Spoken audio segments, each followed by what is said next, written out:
14 फरवरी 2019 रात का अंधेरा छटा भी नहीं था कि जम्मू के सीआरपीएफ कैंप में चहल पहल मची हुई थी। छुट्टियां बिताकर अपने अपने घरों से लौटे जवान कुछ ही देर में श्रीनगर ट्रांजिट कैंप के लिए रवाना होने वाले थे। वैसे तो इन जवानों को 5-6 दिन पहले ही श्रीनगर पहुंचना था, लेकिन इस बार यहां पिछले सालों के मुकाबले इतनी ज्यादा बर्फबारी हुई थी कि हाईवे तक बर्फ से ढका हुआ था। इसलिए डिप्लॉयमेंट में हो रही देरी के कारण कैंप में जवानों की भारी संख्या मौजूद थी। आज भी जम्मू का मौसम खराब था, आसमान बादलों से ढका हुआ था और धीरे धीरे बह रही ठंडी ठंडी हवाओं ने मौसम को और भी सर्द बना रखा था। ऐसे में जिस दिन पूरी दुनिया वैलेंटाइंस डे मनाने में मशगूल होने वाली थी, उस दिन कड़कड़ाती ठंड में सुबह के 3:30 पर जवानों का काफिला जम्मू से श्रीनगर की ओर रवाना हो जाता है। उस दिन सीआरपीएफ का कॉन्वॉय बाकी दिनों के मुकाबले में काफी बड़ा था। इसमें आर्मर्ड व्हीकल्स, बसेस और ट्रक्स को मिलाकर टोटल 78 व्हीकल्स थे, जिनमें कुल 2547 सीआरपीएफ के जवान सवार थे। घाटी में आतंकी खतरे को देखते हुए हमेशा से जवानों को आर्मर्ड व्हीकल्स में ही कश्मीर ले जाया जाता था, लेकिन उस दिन संख्या ज्यादा होने की वजह से इस कॉन्वॉय में अन्य वाहन भी शामिल किए गए थे। इस काफिले को काजीगुंड से होकर गुजरना था, जिसके बाद के इलाके टेररिस्ट प्रोन थे। इसलिए खतरे को देखते हुए जब भी सीआरपीएफ का कोई कॉन्वॉय यहां से गुजरता था, तब सेफ्टी इंश्योर करने के लिए पहले से ही road opening party ROP highway पर तैनात रहती थी। उस दिन भी आरओपी के सुरक्षा कर्मी सीआरपीएफ के वाहनों की सुरक्षा के लिए रोड पर तैनात थे। कुछ घंटे के ट्रैवल के बाद सीआरपीएफ का ये कॉन्वॉय काजीगुंड पहुंचकर रिफ्रेशमेंट के लिए थोड़ी देर के लिए वहीं रुक गया। यहाँ 5वें नंबर की बस में बैठे कांस्टेबल वासुदेव नीचे उतरे और उन्हें लौटने में कुछ देर हो गई। वो जब तक वापस लौटे तब तक उनकी बस आगे बढ़ चुकी थी, इसलिए वासुदेव को उसी कॉन्वॉय की पीछे की किसी बस में बैठना पड़ा। पूरा काफिला फिर से श्रीनगर की तरफ कूच कर चुका था। कई जवान अभी अभी अपने घर से लौटे थे, इसलिए जहां कुछ अपनी प्रेमिका की यादों में खोए हुए थे, तो वही कुछ अपनी पत्नी और बच्चों से फोन पर बात कर रहे थे। 5वें नंबर की बस में सीआरपीएफ के कांस्टेबल एच गुरु को अपनी पत्नी कलावती की याद आ रही थी। उनकी शादी को सिर्फ 6 महीने ही हुए थे। बस में बैठे बैठे उन्होंने अपनी पत्नी को कॉल किया, लेकिन पत्नी के किसी काम में बिजी होने के कारण फोन नहीं उठा। इसी बस में कांस्टेबल प्रदीप कुमार और हेड कांस्टेबल सुखजिंदर सिंह भी थे, जो अपनी अपनी पत्नी से फोन पर बात कर रहे थे। सुखजिंदर सिंह ने बस के अंदर की बातचीत और जवानों की आपसी मस्ती का एक छोटा सा वीडियो बनाकर अपनी पत्नी सरबजीत कौर को भेज दिया। 1 साल पहले ही वो पिता बने थे और कुछ दिन पहले ही उन्होंने अपने बेटे के साथ लोहड़ी मनाई थी। सुबह जब वो जम्मू से इस काफिले के साथ निकले थे, तब उन्होंने अपने बड़े भाई से फोन पर बात की थी और कहा था शाम को फिर से कॉल करूंगा। किसी को अंदाजा भी नहीं था कि ये उनकी आखिरी बातें होंगी, आखिरी वीडियो होगा, आखिरी कॉल होगी। और कुछ ही देर बाद सब कुछ बदल जाएगा। जहां सीआरपीएफ का एक काफिला आगे के खतरों से अनजान तेजी से आगे बढ़ता चला जा रहा था, तो वहीं उनसे कुछ ही किलोमीटर की दूरी पर अपने खतरनाक मंसूबे के साथ 2 आतंकी इस काफिले का बेसब्री से इंतजार कर रहे थे। इन दोनों आतंकियों के नाम शाकिर बशीर और आदिल अहमद डार थे, जिन्हें पाकिस्तान में बैठे उनके आकाओं ने कश्मीर को दहलाने की जिम्मेदारी दी थी। 14 फरवरी की सुबह ही शाकिर बशीर को पता लग चुका था कि दोपहर में NH-44 पर सीआरपीएफ की बसों का एक बड़ा कॉन्वॉय गुजरने वाला है। वैसे तो आतंकी इस हमले को 5 दिन पहले 9 फरवरी को पार्लियामेंट अटैक के मास्टरमाइंड अफजल गुरु की बरसी के दिन ही अंजाम देना चाहते थे, लेकिन भारी बर्फबारी के कारण वहां से सीआरपीएफ का कोई कॉन्वॉय नहीं गुजरा था, इसलिए दोनों काफी बेचैन हो रहे थे। जैसे ही उन्हें पता चला कि आज एक बड़ा कॉन्वॉय गुजरने वाला है, तो उन्होंने फौरन इस हमले की प्लानिंग शुरू कर दी। शाकिर बशीर के घर से हाईवे तक पहुंचने के लिए 3 रास्ते जाते थे, जिनमें से उस दिन 2 पर पुलिस के नाके थे, जबकि तीसरा रास्ता, जो कि कच्चा स्लिप रोड था, बिना पुलिस की निगरानी के था। दोपहर करीब 2 बजे बशीर दूसरे आतंकी आदिल के साथ एक नीली कार में सवार होकर कश्मीर को दहलाने के लिए निकल पड़ा। दोनों ने रास्ते में मिलने वाले चेक पोस्ट से बचने के लिए एक घुमावदार रास्ता लिया और जल्दी ही उस बिना नाकाबंदी वाली सड़क को पार कर करीब 1 घंटे की ड्राइव के बाद दोपहर 3:10 पर ऐसी जगह पर पहुंच गए जहां से जम्मू श्रीनगर हाईवे केवल आधा किलोमीटर की दूरी पर था। शाकिर ने गाड़ी रोक दी और दोनों उतरकर आमने सामने खड़े हो गए। उस दिन काफी ठंड थी, लेकिन आदिल के पसीने छूट रहे थे। आदिल अपनी घड़ी उतारकर शाकिर बशीर को देते हुए बोला, ये तुम्हें हमेशा मेरी याद दिलाएगी, मुझे दुआओं में याद रखना, अल्लाह हाफिज। इसके बाद दोनों गले मिले और फिर शाकिर यहाँ से पीछे लौट गया। आगे का सारा काम अकेले आदिल को करना था। आदिल ड्राइवर वाली सीट पर बैठा, चाबी घुमाई और 200 किलो आरडीएक्स से भरी अपनी गाड़ी श्रीनगर हाईवे पर दौड़ा दी। वो अपने साथ एक पिस्तौल भी लेकर चल रहा था ताकि वो इस हमले में अगर नाकाम हो जाए तो पकड़े जाने से पहले ही खुद को गोली मार सके। दूसरी तरफ अब तक सीआरपीएफ का कॉन्वॉय भी जम्मू श्रीनगर हाईवे से गुजरते हुए पुलवामा डिस्ट्रिक्ट के अवंतीपोरा में एंटर कर चुका था। यहाँ से अब उनका डेस्टिनेशन श्रीनगर मात्र आधे घंटे की दूरी पर था। काफिला अपनी रफ्तार से आगे बढ़ता जा रहा था कि तभी इस कॉन्वॉय के कुछ जवानों ने देखा कि एक नीले रंग की कार तेजी से कॉन्वॉय की बसों को ओवरटेक करते हुए आगे बढ़ रही है। ये वही कार थी जिसे कुछ मिनट पहले आदिल लेकर निकला था। जैसे ही हाईवे पर तैनात रोड ओपनिंग पार्टी के assistant sub inspector Mohan Lal की नजर उस नीली कार पर पड़ी, उन्हें समझते देर नहीं लगी और उन्होंने तुरंत अपनी राइफल उठाई और उसे लोड करते करते कार की ओर तेज दौड़ लगा दी। जब तक मोहन लाल उस गाड़ी तक पहुंच पाते तब तक काफी देर हो चुकी थी। आतंकी ने अपनी कार को कॉन्वॉय की 5वीं बस के पैरेलल ले जाकर उसके साइड में जोरदार टक्कर मार दी और डैशबोर्ड पर लगे डेटोनेटर का स्विच दबा दिया। स्विच दबते ही कार के पीछे रखा 200 किलो का विस्फोटक फट गया और इसके साथ ही वहां एक जोरदार धमाका हुआ। 5वीं बस के परखच्चे उड़ गए और उसकी चपेट में कॉन्वॉय की दूसरी गाड़ियां भी आ गई। ये धमाका इतना भयानक था कि मीलों दूर तक इसकी आवाज सुनाई दी।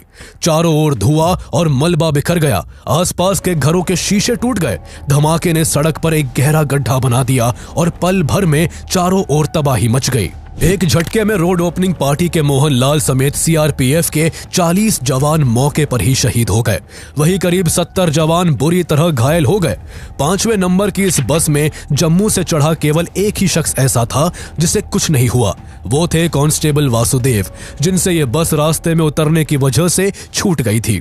ये हमला इंडियन सिक्योरिटी फोर्सेस पर अब तक का सबसे बड़ा आतंकी हमला था। 30 सालों में पहली बार इतनी बड़ी संख्या में भारतीय जवानों ने अपनी जान गंवाई थी और वो भी इतने भयानक तरीके से कि शहीद जवानों के चेहरे तक पहचान में नहीं आ रहे थे। इधर उधर उनके अवशेष बिखरे हुए थे, जिन्हें देखकर बाकी जवानों की आंखों में दर्द, शोक और गुस्से का एक सैलाब उमड़ पड़ा था। हमले के कुछ घंटे बाद Pakistan based terrorist organization Jaish e Mohammed ने इसकी जिम्मेदारी लेते हुए इस आत्मघाती हमले को अंजाम देने वाले आदिल अहमद डार का एक वीडियो रिलीज किया, जिसमें वो कह रहा था कि उसने उस हमले को अंजाम देने के लिए 2018 में जैश ए मोहम्मद को ज्वाइन किया था और जब तक ये वीडियो दुनिया के सामने आएगा तब तक वो अपने काम को अंजाम देकर जन्नत पहुंच चुका होगा। लेकिन सोचने वाली बात यह है कि भारत का रहने वाला आदिल अहमद डार आखिर जैश ए मोहम्मद जैसे आतंकी संगठन के साथ कैसे जुड़ गया? आखिर इतनी बड़ी साजिश रची कैसे गई? एनआईए द्वारा की गई इस हमले की इन्वेस्टिगेशन में और किन लोगों का नाम सामने आया और आखिर इंडियन एयरफोर्स ने ऑपरेशन बंदर के जरिए पीओके में मुजफ्फराबाद और चकोटी और पाकिस्तान के बालाकोट में जोरदार एयर स्ट्राइक करके कैसे पाकिस्तान और उसके आतंकियों को करारा जवाब दिया। 40 CRPF jawans have been killed in the worst terror attack against security men in Kashmir ever. Terror group Jaish-e-Mohammed claimed responsibility for the attack that was executed by 22-year-old Ahmad Adil Dar, a local resident of Pulwama. 12 Mirage 2000 fighter aircraft of the type that you see on your screen went across and hit these targets.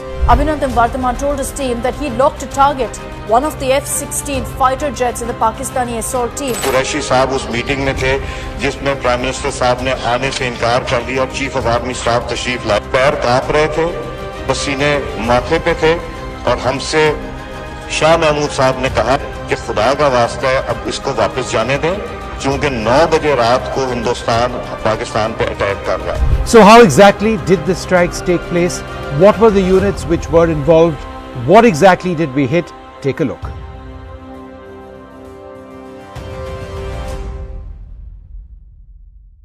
Jaish e Mohammad के अस्तित्व में आने से पहले उसका मुखिया Masood Azhar terrorist activities के चलते 1994 से ही जम्मू की जेल में बंद था।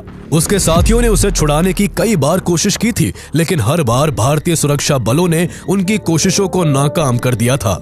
इसी क्रम में 1999 में उसके साथियों ने जम्मू की कोट भलवाल जेल से उसे निकालने के लिए एक सुरंग तक खोद डाली, लेकिन अपने मोटे शरीर के कारण मसूद अजहर सुरंग में फंस गया और पुलिस द्वारा पकड़ा गया। लेकिन कुछ ही महीने बाद 24 दिसंबर 1999 को मसूद अजहर के छोटे भाई अब्दुल रऊफ असगर ने 5 हथियारबंद आतंकवादियों के जरिए पैसेंजर्स और क्रू मेंबर समेत 185 लोगों से भरी इंडियन एयरलाइंस की फ्लाइट IC-814 को हाईजैक करवाकर अफगानिस्तान के कंधार भिजवा दिया। इसके बाद भारत सरकार को अपने सभी यात्रियों के बदले में मसूद अजहर और 2 अन्य आतंकियों को भारतीय जेलों से रिहा करना पड़ा। मसूद अजहर ने भारतीय जेल से छूटने के बाद साल 2000 में जैश-ए-मोहम्मद का गठन किया और इसे अपने आतंकी मंसूबों को पूरा कराने का एक जरिया बना लिया। इसके बाद जैश-ए-मोहम्मद ने भारत के पार्लियामेंट, पठानकोट एयरफोर्स स्टेशन और उरी में इंडियन आर्मी ब्रिगेड हेडक्वार्टर्स को निशाना बनाकर भारत को गहरा घाव दिया। जब 2016 में जैश-ए-मोहम्मद ने उरी अटैक किया, उसी साल पुलवामा डिस्ट्रिक्ट के काकापोरा गांव में रहने वाला आदिल अहमद डार 10th क्लास में पढ़ रहा था। इसी दौरान भारतीय सेना ने आतंकी बुरहान वानी को मार गिराया, जो सोशल मीडिया पर अपनी पोस्ट के जरिए घाटी के युवाओं को देश के खिलाफ भड़काता था। उसने उनके बीच अपनी छवि पोस्टर बॉय की बना ली थी, इसलिए जब वो सेना के हाथों मारा गया तो घाटी में प्रदर्शनों की बाढ़ आ गई। 20 साल के आदिल के मन में भी उसकी छवि एक हीरो वाली थी, इसलिए वो भी सेना के खिलाफ प्रदर्शनों में शामिल होने लगा। स्टोन पेल्टिंग और एंटी इंडिया प्रोटेस्ट में हिस्सा लेने की वजह से उसे कई बार कश्मीर पुलिस द्वारा अरेस्ट किया गया, लेकिन पुलिस ने ये सोचकर हर बार उसे चेतावनी देकर छोड़ दिया कि वो केवल एक मिसगाइडेड यूथ है। लेकिन आदिल एंटी इंडिया प्रोटेस्ट में बराबर पार्टिसिपेट करता रहा, जिसके चलते एक दिन पुलिस की कार्रवाई में उसके पैर में गोली लग गई और करीब 11 महीने तक उसे बिस्तर पर रहना पड़ा। उसके घर वालों को लगा था कि अब वो सुधर जाएगा, लेकिन इस घटना के बाद वो पूरी तरह बदल गया और उसके इरादे और भी ज्यादा खूंखार होते गए। वो सेना से बदला लेने के लिए इतना छटपटाने लगा कि इसके लिए मार्च 2018 में वो अपने घर से साइकिल लेकर निकल गया और फिर कभी वापस नहीं आया। उसके पिता ने लोकल पुलिस स्टेशन में उसके मिसिंग होने की रिपोर्ट भी लिखवाई, लेकिन उसके गायब होने की ये गुत्थी तब सुलझ पाई जब कुछ दिनों बाद आदिल की AK-47 लिए फोटो वकास कमांडो के नाम से सोशल मीडिया पर सुर्खियां बटोरने लगी। उसने घर से भागने के तुरंत बाद ही आतंकी संगठन जैश-ए-मोहम्मद ज्वाइन कर लिया था। जैश ने उसको 1 महीने तक एक एक्सपर्ट ट्रेनर द्वारा असॉल्ट राइफल चलाने और ग्रेनेड्स फेंकने की ट्रेनिंग दिलवाई और फिर आगे के काम के लिए उसकी मुलाकात अप्रैल 2018 में इदरीस से करवाई, जिसे इसी महीने जैश द्वारा एक खास मकसद से पुलवामा भेजा गया था।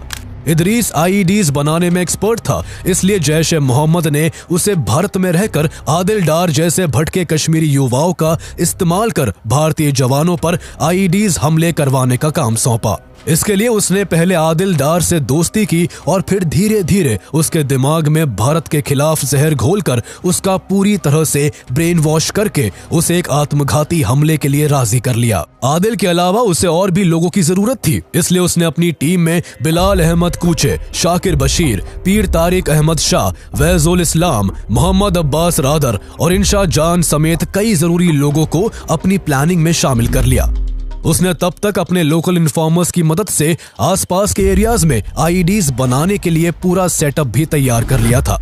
इसके बाद उसने पाकिस्तान से RDX कश्मीर मंगवाना शुरू किया। जैश-ए-मोहम्मद RDX के छोटे छोटे कंसाइनमेंट्स को सीमा पार भेजने लगा ताकि पैकेज छोटे होने की वजह से इंडियन सिक्योरिटी फोर्सेस के शक के दायरे में न आए। इदरीस को अपने इस ग्रुप में सबसे ज्यादा भरोसा शाकिर पर था, इसलिए उसने उसे पाकिस्तान से आने वाले छोटे छोटे कंसाइनमेंट और दूसरी जरूरी चीजों को रिसीव करने का काम सौंपा। शाकिर के काम से इदरीस इतना खुश था कि उसने एक दिन अपने चाचा रौफ अलवी को शाकिर बशीर का फोटो भेजा और कहा कि चाचा, ये मेरा दूसरा अफजल गुरु है। इस दौरान उसने अपने ग्रुप और जैश के कुछ लोकल इन्फॉर्मर्स को घाटी में लगातार सिक्योरिटी फोर्सेस की मूवमेंट्स पर नजर रखने के काम पर भी लगा रखा था। इन सब में 2018 का आखिरी महीना आ चुका था। अब तक इदरीस शाकिर की मदद से बॉम्ब बनाने का सारा जरूरी मटेरियल जुटा चुका था। इसके बाद वो बॉम्ब बनाने में जुट गया और शाकिर को टारगेट ढूंढने की जिम्मेदारी दे दी। कुछ दिनों के बाद शाकिर ने लेथपोरा में नोटिस किया कि करीब आधा दर्जन सैनिक रेगुलर बेसिस पर इस एरिया की पेट्रोलिंग करते हैं। उसने जब ये इदरीस को बताया तो उसने यहाँ कुछ करने से मना कर दिया क्योंकि उसे एक बड़े टारगेट की तलाश थी। वो एक साथ ज्यादा से ज्यादा भारतीय जवानों को निशाना बनाना चाहता था। उसके बाद शाकिर नेक्स्ट टारगेट की खोज में सिक्योरिटी फोर्सेस की एक्टिविटीज पर बारीकी से नजर रखने लगा। वो वहां से गुजरने वाले हर कॉन्वॉय का वीडियो बनाता और उसे इदरीस को भेज देता। इन सब में 1 महीना बीत गया और इन वीडियोस के आधार पर इदरीस ने तय किया कि वो सीआरपीएफ के कॉन्वॉय को निशाना बनाएगा। उसने नोटिस किया कि सीआरपीएफ अपने सभी डिप्लॉयमेंट्स के दौरान एक पैटर्न फॉलो करती है। सामान नीले ट्रकों में रखा जाता है जिन पर खाकी तिरपाल लगे होते हैं। सभी जवान नीली बसों में सवार होते हैं जबकि बड़े अधिकारी सफेद जिप्सी में ट्रैवल करते थे। मोस्टली व्हीकल्स की विंडोज वायर मेशेस से प्रोटेक्टेड होती थी। इन सब चीजों को ध्यान में रखते हुए इदरीस अपनी प्लानिंग को आगे बढ़ाने में लग गया। उसने अमेज़न से 4 किलो एल्यूमिनियम पाउडर मंगवाया जिसका इस्तेमाल वो एक्सप्लोजिव को बांधने में करने वाला था ताकि विस्फोट के दौरान यह आसानी से आग पकड़ सके। हैरानी की बात यह थी कि भारतीय जवानों को निशाना बनाने की ये सारी तैयारी भारत में ही हो रही थी। फिर भी इंटेलिजेंस एजेंसी और आर्मी को कानों कान उसकी कोई खबर नहीं लग सकी और आतंकी अपने काम में लगे रहे। जनवरी 2019 में इदरीस ने जैश-ए-मोहम्मद के एक लोकल मिलिटेंट तौसीफ को एक गाड़ी अरेंज करने को कहा जिसमें 2 लार्ज कंटेनर्स को आसानी से फिट किया जा सके। तौसीफ ने इसके लिए अपने बचपन के दोस्त सज्जाद अहमद भट्ट की मदद मांगी जिसने कुछ दिनों के अंदर ही मारुति की एक second hand pearl blue colour Eeco car एक फ्रूट सेलर से खरीद ली। फ्रूट सेलर ने पहले से ही इसकी मिडिल सीट हटा रखी थी ताकि फ्रूट्स के बड़े बक्से को इसमें फिट किया जा सके। गाड़ी का अरेंजमेंट हो जाने के बाद इदरीस ने फरवरी के फर्स्ट वीक में पुलवामा के काकापोरा गांव में शाकिर के घर एक्सप्लोजिव बनाने का काम शुरू किया और कुछ ही दिनों में एक्सप्लोजिव का इस्तेमाल करके 2 आईईडी बना लिए जिसमें एक का वजन 160 किलो तो दूसरे का वजन 40 किलो के आसपास का था। इसके बाद दोनों कंटेनर्स को कार की मिडिल वाली सीट की जगह पर फिट कर इसमें धमाका करने के लिए वायर से एक स्विच को कार की स्टीयरिंग के पास फिक्स कर दिया। कश्मीर में हमले की तैयारियों के बीच जैश-ए-मोहम्मद का सरगना मसूद अजहर कराची में बड़ी रैली कर कश्मीर में मारे गए अपने मिलिटेंट्स का जल्द ही बदला लेने के लिए भारत को दहलाने की धमकी दे रहा था। पाकिस्तान में अपने आका के भाषण से कश्मीर में बैठे मिलिटेंट्स जोश से भर चुके थे और अपनी प्लानिंग को जल्द से जल्द एग्जीक्यूट करना चाहते थे। इदरीस ने एक्सप्लोजिव से भरी कार से सीआरपीएफ के कॉन्वॉय को निशाना बनाने की जिम्मेदारी अपने 2 भरोसेमंद साथी आदिल अहमद डार और शाकिर बशीर को सौंपी। जहां शाकिर केवल श्रीनगर हाईवे तक जाने वाला था तो वही धमाके की सारी जिम्मेदारी आदिल के हाथों में थी।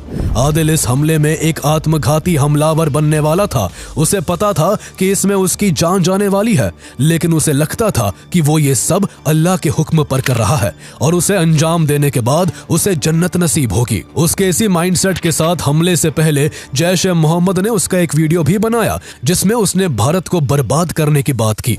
इसके बाद 9 फरवरी को धमाका करने का दिन चुना गया क्योंकि इस दिन अफजल गुरु की बरसी पड़ती थी और जैश-ए-मोहम्मद इस दिन भारतीय जवानों पर आघात कर भारत को दहलाना चाहता था। 9 फरवरी के इंतजार में इदरीस और आदिल ने शाकिर के घर में ही 4 दिन बिताए लेकिन घाटी में भारी बर्फबारी के कारण श्रीनगर हाईवे बंद था जिससे सीआरपीएफ का कोई काफिला उस दिन वहां से नहीं गुजर सका। अपने खूंखार कारनामे को अंजाम देने के लिए आदिल बेचैन था। उसकी बेचैनी तब जाकर कुछ शांत हुई जब 13 फरवरी को श्रीनगर हाईवे खोल दिया गया। बर्फबारी के कारण सीआरपीएफ के कॉन्वॉय की मूवमेंट रुकी हुई थी इसलिए हाईवे खुलते ही एक बड़े काफिले को अगले ही दिन 14 फरवरी की सुबह के 3:30 बजे ही जम्मू से श्रीनगर के लिए रवाना करने का फैसला किया गया। कॉन्वॉय काफी बड़ा होने के कारण एक दिन पहले ही लेथपोरा में सीआरपीएफ यूनिट को इस बारे में इन्फॉर्म्ड कर दिया गया था।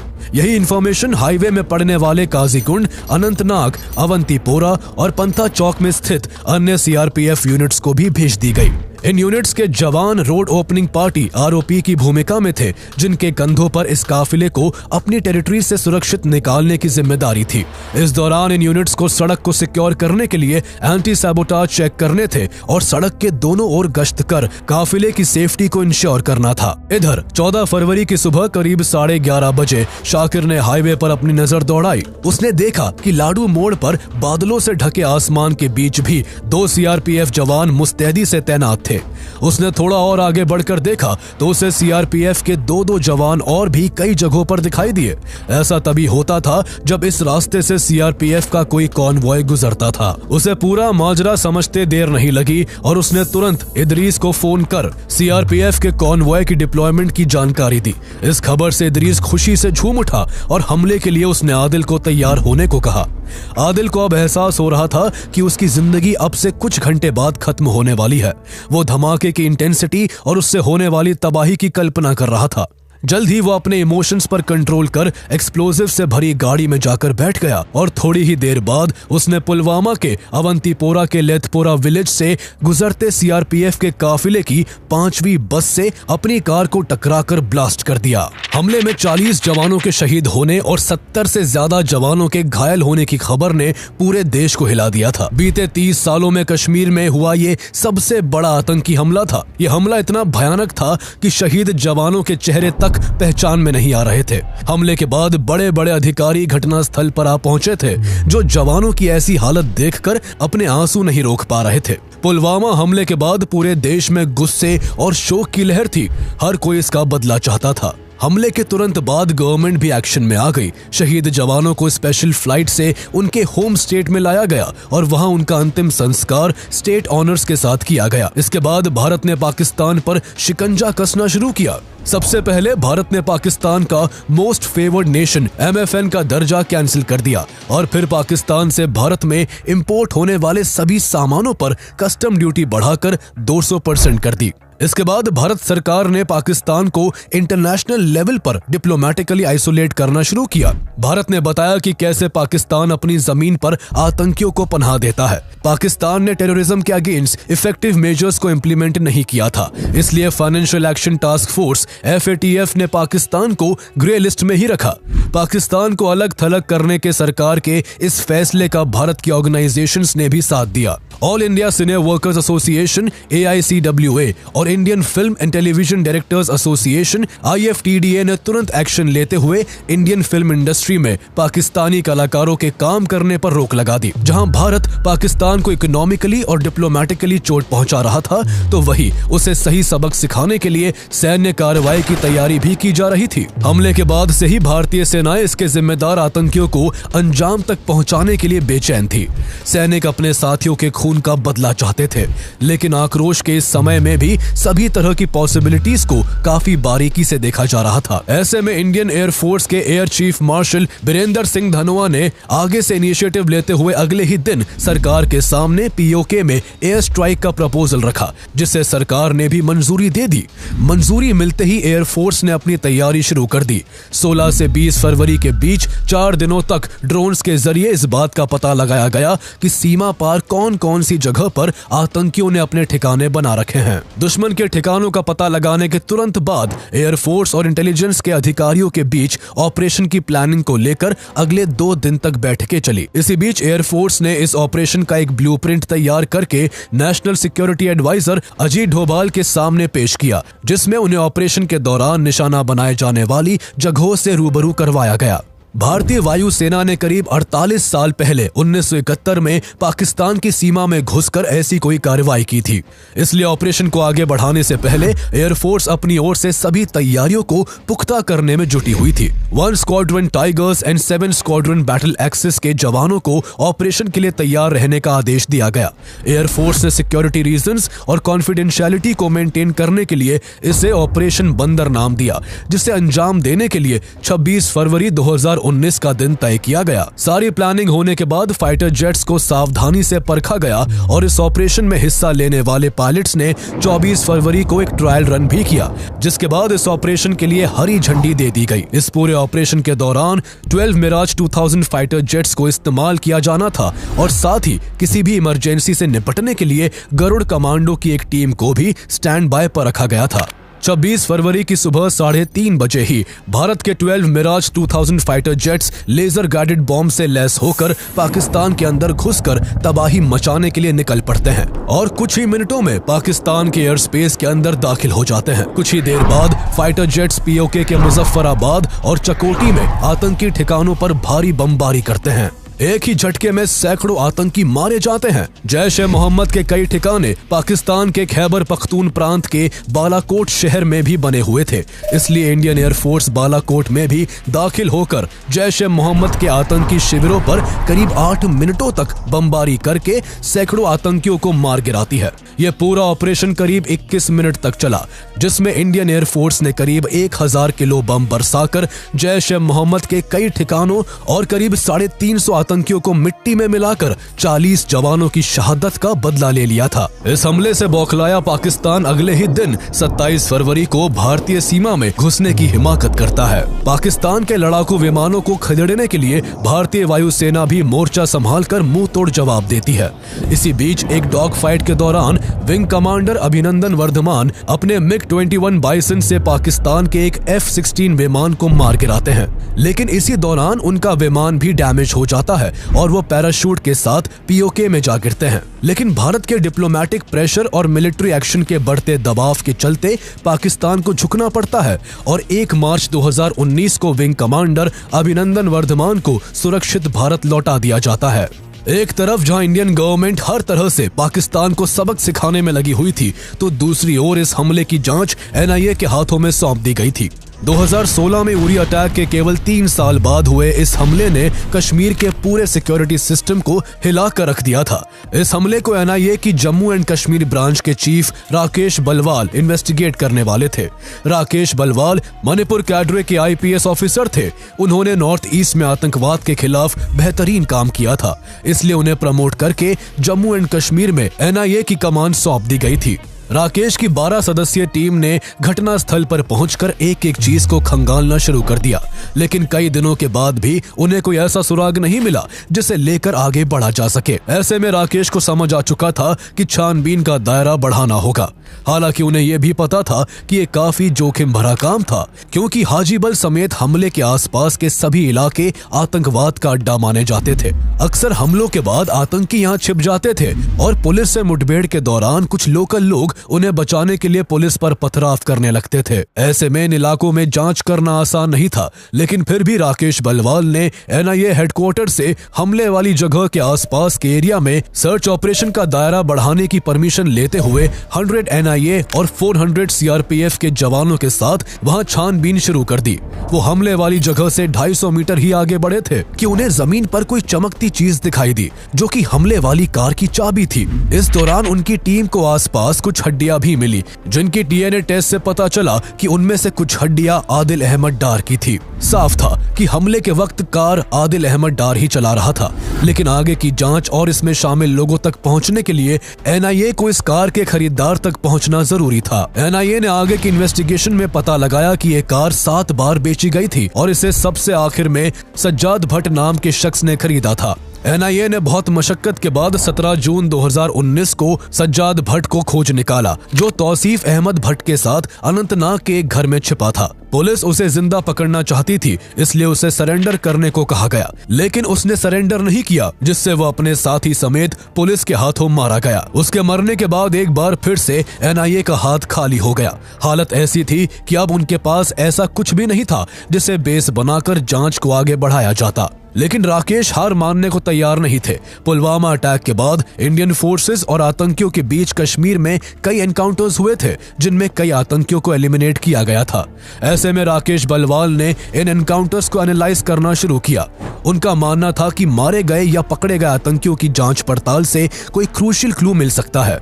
उनकी ये कोशिश अंधेरे में तीर मारने जैसी थी, जिसके सहारे सफलता की उम्मीद काफी कम दिख रही थी। वो इसी सिलसिले में अक्टूबर 2019 में कश्मीर के नौगाम पहुंचे, जहां उन्हें 29 मार्च 2019 को आर्मी के साथ एक मुठभेड़ में मारे गए 2 आतंकवादियों की फोटो दिखाई गई। मारे गए दोनों आतंकवादियों में से एक कामरान और दूसरा इदरीस था। राकेश बलवाल को शक हुआ कि इदरीस कोई छोटा आतंकी नहीं था, इसलिए उन्होंने उसके कच्चे चिट्ठे निकालने के लिए लोकल पुलिस से उसका फोन मंगवाया। लेकिन इदरीस का फोन अब तक खराब हो चुका था, इसलिए उसके फोन को जांच के लिए computer emergency response team CERT के पास भेज दिया गया। एक हफ्ते के बाद CERT ने इदरीस के फोन में मौजूद सारे फोटो और वीडियो रिकवर कर लिए।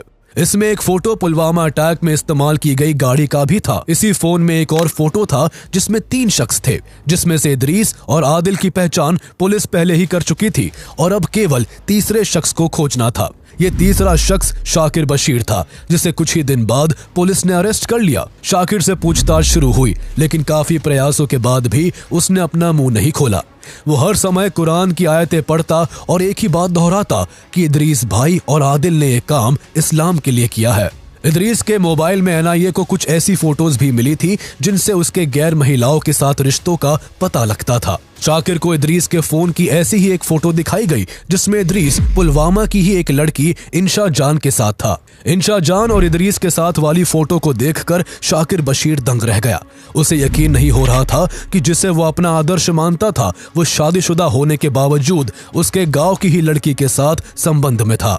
बस यही से शाकिर के मन में इदरीस के लिए इज्जत चली गई और अगले ही दिन वो सब कुछ बताने को तैयार हो गया। इसके बाद उसने ऐसे ऐसे खुलासे किए कि एनआईए के अधिकारी भी दंग रह गए। शाकिर ने अपने कबूलनामे में एनआईए को बताया कि जिसे आप लोग इदरीस भाई समझ रहे हैं वो असल में इदरीस है ही नहीं। उसका नाम मोहम्मद उमर फारूक था, जो जैश ए मोहम्मद के सरगना मसूद अजहर का सगा भतीजा था। उमर को भारत भेजने से पहले उसकी कई साल अफगानिस्तान में ट्रेनिंग करवाई गई थी। आगे उसने बताया कि पुलवामा अटैक की पूरी प्लानिंग उमर फारूक ने ही बनाई थी। शाकिर की गवाही और जांच के आधार पर एनआईए ने इस हमले में 19 लोगों को शामिल बताते हुए 13,800 पेजेस की चार्जशीट तैयार की। इन 19 मुजरिमों में से ज्यादातर एनकाउंटर में ही मारे गए, जबकि कुछ को एनआईए ने अरेस्ट कर लिया था, जो तब से जेल की हवा खा रहे हैं। पुलवामा अटैक भारत की सबसे बड़ी सिक्योरिटी फेलियर्स में से एक था। हमले से पहले ही 2 जनवरी से लेकर 13 फरवरी तक 11 इंटेलिजेंस इनपुट्स मिल चुके थे, जो सीआरपीएफ कॉन्वॉय पर हमले की पॉसिबिलिटी को लेकर वार्निंग दे रहे थे। 24 जनवरी 2019 को जम्मू एंड कश्मीर के क्राइम इन्वेस्टिगेशन डिपार्टमेंट सीआईडी के एक ऑफिसर ने अपने सीनियर को एक लेटर लिखा था कि जैश ए मोहम्मद के 3 फॉरेन टेररिस्ट अवंतीपोरा पहुंच चुके हैं और जल्द ही एक बड़े अटैक की संभावना है। 31 जनवरी को additional director general of police ADGP doctor B Srinivas ने इस इनपुट को जम्मू कश्मीर पुलिस, सीआरपीएफ और अन्य सिक्योरिटी एजेंसीज के साथ शेयर कर अलर्ट पर रहने को कहा था। इतना ही नहीं, जैश ए मोहम्मद ने हमले के 2 दिन पहले एक वीडियो भी रिलीज किया था जिसमें उसने अफगानिस्तान में इसी तरह का हमला करते हुए ये दावा किया था कि वो जल्द ही कश्मीर में भी ऐसा हमला करेगा। लेकिन हैरानी की बात थी कि फिर भी सीआरपीएफ के कॉन्वॉय मूवमेंट के दौरान कोई एक्स्ट्रा प्रिकॉशंस नहीं लिए गए। इसके अलावा आतंकी खतरों के बावजूद सीआरपीएफ के कॉन्वॉय के बीच गुजरने वाले सिविलियंस व्हीकल्स की भी सख्ती से जांच नहीं की गई थी, जिससे आदिल अहमद डार 200 किलो एक्सप्लोजिव से भरी कार लेकर सीआरपीएफ के कॉन्वॉय में घुसने में कामयाब रहा। जैश ए मोहम्मद द्वारा इतना ज्यादा आरडीएक्स भारत में पहुंचाए जाने से भी एलओसी पर भारत की सुरक्षा को लेकर गंभीर प्रश्न चिन्ह लग चुके थे। आगे चलकर जम्मू एंड कश्मीर के गवर्नर रहे सत्यपाल मलिक ने इंटरव्यूज में सरकार पर आरोप लगाया कि सीआरपीएफ ने होम मिनिस्ट्री से अपने जवानों को श्रीनगर ले जाने के लिए 5 प्लेन्स की मांग की थी, लेकिन होम मिनिस्ट्री ने इस रिक्वेस्ट को ठुकरा दिया था। हालांकि इस हमले के बाद इंडियन सिक्योरिटी प्रोटोकॉल्स में कुछ बड़े बदलाव किए गए। सरकार ने आगे के लिए सीआरपीएफ समेत पैरामिलिट्री के जवानों के लिए दिल्ली से श्रीनगर और जम्मू से श्रीनगर आने जाने के लिए एयर ट्रैवल की सुविधा दे दी। इसके अलावा जम्मू एंड कश्मीर में सेना और पैरामिलिट्री के बड़े कॉन्वॉय मूवमेंट्स के दौरान पब्लिक व्हीकल्स को रोकने का फैसला भी लिया गया। पाकिस्तान ने जिस आतंकी संगठन जैश ए मोहम्मद को अपनी जमीन पर पनाह दे रखी है, उसने 2016 में भी उरी में इंडियन आर्मी के हेडक्वार्टर पर हमला किया था, जिसमें 18 जवान शहीद हुए थे। इसके बदले में इंडियन आर्मी ने पीओके में घुसकर 40 आतंकियों और उनके 7 लॉन्च पैड्स को खत्म करके पाकिस्तान को करारा जवाब दिया था। उरी अटैक और उरी सर्जिकल स्ट्राइक की पूरी कहानी को जानने के लिए आप हमारी पिछली वीडियो को देख सकते हैं, जिसका लिंक आपको इस वीडियो के डिस्क्रिप्शन में मिल जाएगा।